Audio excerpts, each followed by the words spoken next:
Hi, this is Rabbi Nina Mandel in my office in Sunbury, Pennsylvania, thinking about charoset. Charoset is that food that both looks and sounds like it wouldn't be edible or even good to eat, but in fact really is. When we describe it as the mortar and bricks that the Hebrew slaves had to make, it even makes it less appealing to think about this is what I have available to eat at this on the Seder plate.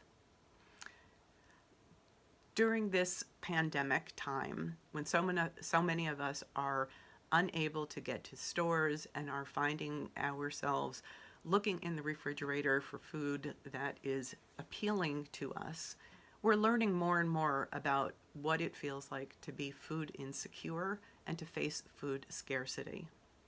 We're understanding that there's a difference between what we want to eat and what there is available for us to eat. And frankly, that is a luxury in itself, the idea of being able to know that there's a difference. Because real food scarcity and real food insecurity is not having anything in your refrigerator to make a meal from. It's having to choose which meals to skip or which people to feed in your household. Real food scarcity is about eating whatever food is available, even if it's ugly, even if it's not fresh, even if it's just something that somebody gave you as leftovers from something else. Food scarcity is about being able to find what you can eat and eat what you can find. On a more global scale, however, the name food scarcity is actually a misnomer.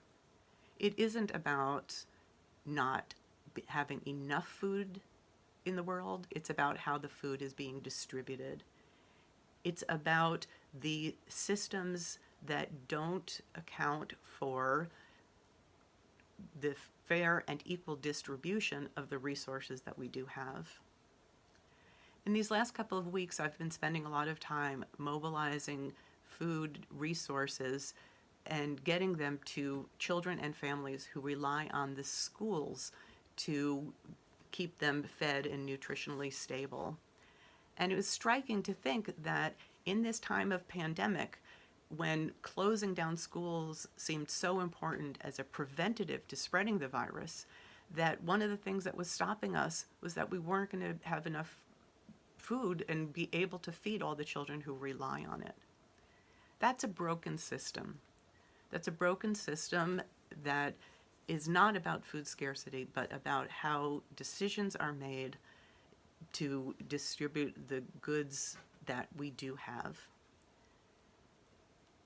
In these moments when we're all starting to experience that insecurity about what we can eat, we also have to remember that underlying this, whether or not there's a pandemic, is the need to address a grueling system that keeps poor people in need and that keeps resources from those who would benefit most from them.